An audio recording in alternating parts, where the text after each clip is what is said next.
Hey everybody, welcome back to my channel. If you are new here, welcome. My name is Kitty.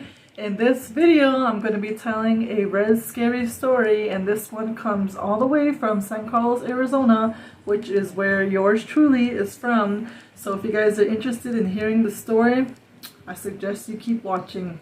Real quick, while I have your attention, don't forget to hit that subscribe button and don't forget to hit that bell, because anytime I upload, whether it's a post, a video, a short video, a live video, you guys will be the first one to be notified. So don't forget to subscribe and hit the bell button. Okay, here it goes. When I was about 16 or 17, my dad and I were making firewood for money for Christmas time, and we did that for a few months.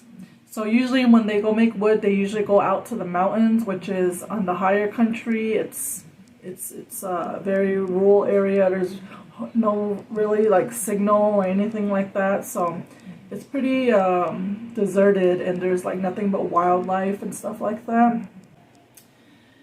And one day it was different. The vibe had changed. It felt like someone was watching us. When I was loading wood in the truck, I told my dad, stop. He turned off his chainsaw because I heard someone screaming in the distance. It sounded like a woman. He told me to ignore it. I always heard people say that ghosts follow people sometimes. It's kind of like a way for them to reach out to the living or make contact for some reason. I had chills.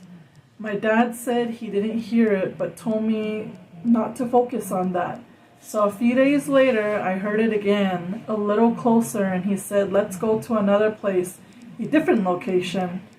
I'm thinking to get my mind off of it.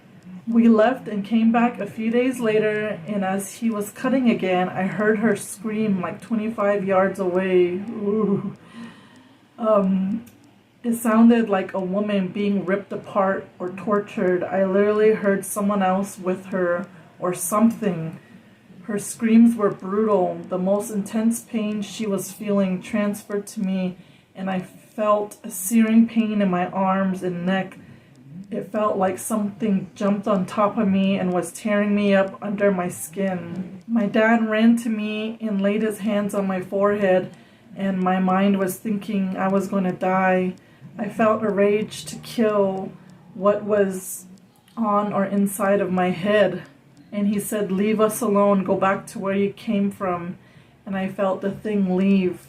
He packed up his chainsaw, and we got back to the truck and started to drive home. And on the way home, we saw another truck driving alongside of us about 100 yards away, where there was no road to be going the speed we were going.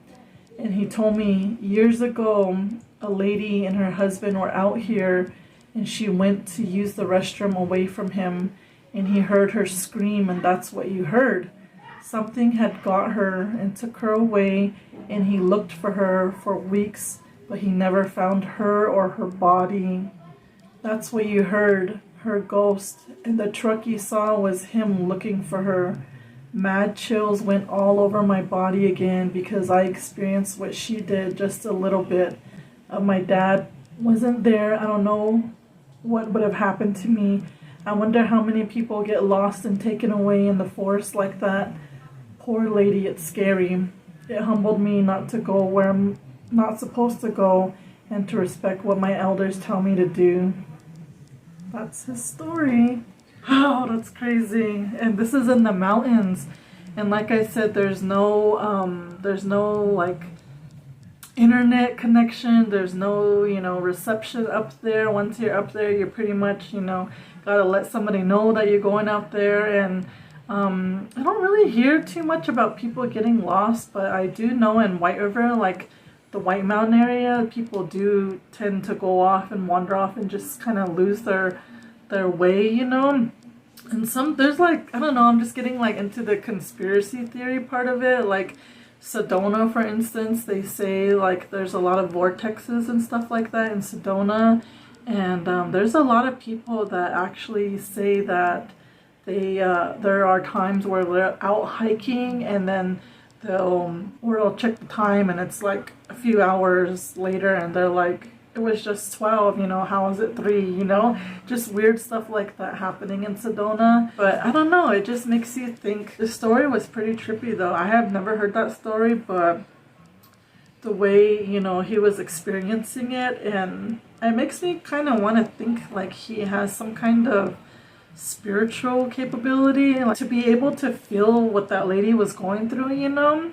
And then just the confirmation that he got at the end from his dad saying, you know, and I know who his dad is. His dad is an older gentleman, you know, like he's one of like the older parents, and so he's been around, and so it's crazy how his dad just validated everything at the end, saying, you know, what you saw was this, and you know, that's just crazy. But I have never heard that story. I've heard other stories up that way. I'll tell you one more before I go. One time a family member of mine and her husband and the mother-in-law were out there in the mountains, and he was going hunting, and they stayed in a car because they didn't want to. In our culture, women aren't supposed to hunt. Technically, women aren't supposed to hunt. But nowadays, in our younger generation right now, a lot of women do hunt. In reality, what I was taught was that women are not supposed to hunt. They did go with him, but they didn't go help him or anything like that. So I guess they stayed in the truck, the mother-in-law and the wife, and the husband ventured off out into the boonies and, you know, was trying to get his kill. And they happened to be by like this big canyon. That's where he had gone, like somewhere in that area. And they were just sitting there, and time was just passing by, and next thing you know, probably in like 2-3 hours into it, they were just talking, you know, and out of nowhere they could hear like somebody yelling around in the canyon, and they could hear like people talking Apache. It's just interesting though how spirits like that linger, you know, or places are sacred. But I don't know where I'm going with that. It just reminded me of that, just thinking how this one was out in the mountains. And this is the same place where I'm assuming, they didn't tell me where this location was, but I'm assuming it's out in the mountains because that's where everyone goes to get their wood, is where they see like little people. They talk about little people. And another one that just came to mind just now, someone reached out to me, and this person is a very traditional person. They were telling me that their cousin or a relative, I'll just say a relative, was out there working in the mountains, and they were, you know, just kind of watching the area, the surrounding area, and out of nowhere they saw this these cows running, and like something was chasing them, like they were scared. So the person went and looked and saw like little people running after this cow, and they were like, I don't know, I think they were chasing it. I think they were like hunting or something. I want to say that they said they found like little weapons over there, like little like handmade knives, or like, you know, like just little weapons that they used back in the day. Another person had reached out to me regarding little people, saying that they've heard that, you know, they're in the mountains still, and that they are Apaches. They're like an older version of Apaches, because in my other story that I told about little people, one of my relatives was saying that it sounded like Apache, but like an older version. And this person that reached out to me again recently, a different person, was saying that they had heard from elders like coming across little small camp dresses, like what the ladies wear, the traditional dresses, and just like little clothes and stuff like that. But they don't bother it because we don't bother things like that. We don't take nothing like that. And then going off of that, I'm gonna tell one more. When I was small, I was near one of my uncle's home, and there it's like a little hill, like a man-made hill, and I was playing in there. I was like sliding down this hill, and there was like, you know, a bunch of dirt right there, and I started seeing all these little potteries and stuff, and they were like painted on and stuff, and I was like, wow. Like when I was younger, I was very interested in archaeology. I wanted to be an archaeologist. When I saw this pottery, I was like really trying to find pieces, you know, to make it fit, you know. I was like really fascinated with it. But I remember finding like a bunch of different potteries, and I just thought it was so cool. Like, to me, in my eyes, it was like treasure. And I took it to my grandma's house and I left it there, and then I went home. And then the next day, my grandma came up to me and she was like, what did you take? What did you find recently? What did you, show me what you found. And I told her, and I showed her all this pottery. And I said, how did you know? And she said, because there was an old lady that came and she was getting mad in my dream, and she was getting mad at me, telling me to tell you to go put that back because it's not yours. And she kept bothering me. So she's like, you need to go back over there and put it back in and bury it back in.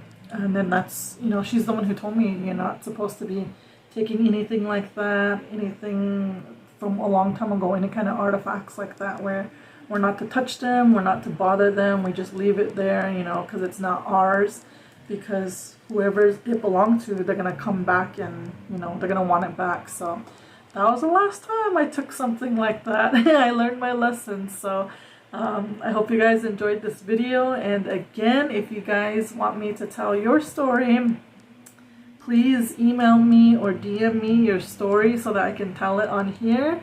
Again, you can remain anonymous. All I want to know is where you come from, what res, what city, which area this story took place. We'll see you in the next one, and don't forget to hit the like button so that I know you like this video. It helps out my channel a lot. We'll see you later. Bye.